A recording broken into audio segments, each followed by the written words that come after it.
Alors bonjour, aujourd'hui on va vous présenter comment contrôler un capteur de pression d'admission. Et dans cette première vidéo on va vous montrer le matériel dont vous avez besoin. Donc premièrement, un multimètre dont vous allez vous servir en voltmètre et en ohmmètre.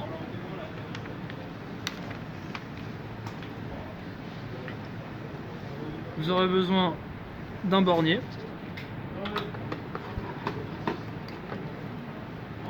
qui nous permettra de contrôler le faisceau.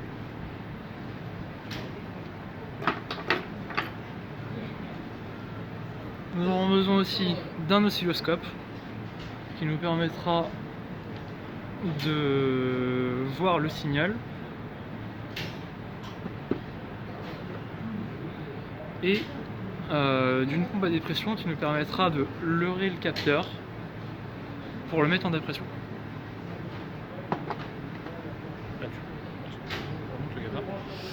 Dans la prochaine vidéo, on va vous expliquer où situer le capteur sur le moteur et sur le schéma.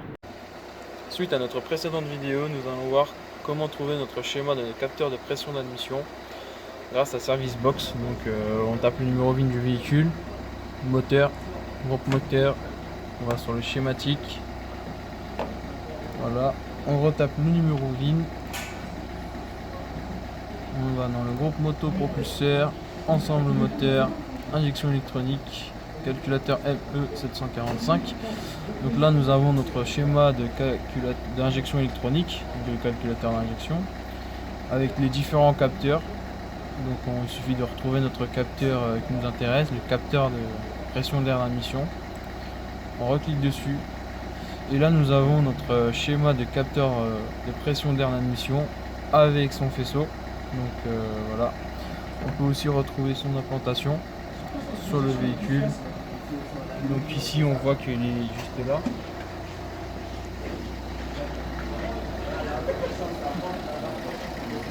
Donc le capteur de pression d'admission est juste ici.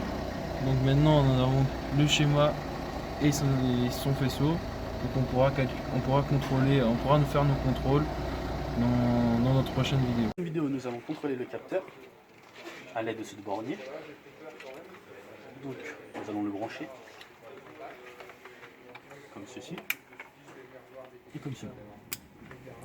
Donc ce bornier, comme on peut le voir à 6 voies, nous en avons besoin de 4 pour ce capteur. Donc on déverrouille les 4 voies. Bien sûr, il faut mettre le contact pour l'alimentation.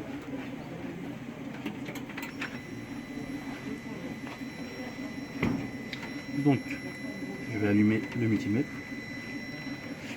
Comme on peut le voir ici sur le schéma, l'alimentation du capteur est dans la voie 2. Pour contrôler son alimentation, je le mets dans la voie 2. Et je prends la masse de la batterie. Il y a environ 5 volts, donc c'est bon. Ensuite, comme on peut le voir, pour la masse, est dans la voie 4 du capteur. Donc je le mets en 4. Et cette fois, je prends l'alimentation de la batterie. Nous avons besoin. Tout est bon, l'alimentation fonctionne. Donc dans notre prochaine vidéo, nous allons contrôler Faire d'autres d'autres choses. On va voir comment contrôler notre capteur. Pour faire cela, on va avoir besoin d'un oscilloscope qui est ici. On va le brancher. Hop. Voilà. Donc on va le mettre en oscillo. On va le régler. Donc là, on n'a pas besoin de régler grand chose à part la position de la trace. Que ce soit plus facile à lire. On va le mettre au milieu du graphique. Enfin, du quadrillage. Hop. Voilà. On va le laisser comme ça. C'est très bien. Donc là, on va prendre notre fil. On va le brancher dans le bornier. On va le mettre dans la borne 1. Car il correspond, comme dans le schéma, il correspond au signal de la pression d'air. Donc le signal qu'on veut contrôler. Alors on va prendre notre pompe à dépression. J'ai démonté mon capteur de pression, il est juste ici.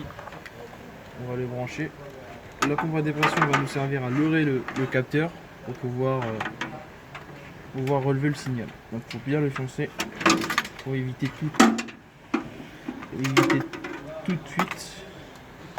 Voilà. Donc là on va le mettre en dépression, il suffit juste de mettre en dépression à peu près à 0,5, pas besoin de plus. Donc là on va le mettre à peu près dans le signal et quand je pompe vous voyez que le signal il descend. Là on voit le signal qui descend, donc ça veut dire qu'il envoie bien un signal. Donc mon capteur il fonctionne. On peut le débrancher. Voilà. Donc on a vu comment voir le signal. Donc on fera un autre contrôle dans une prochaine vidéo.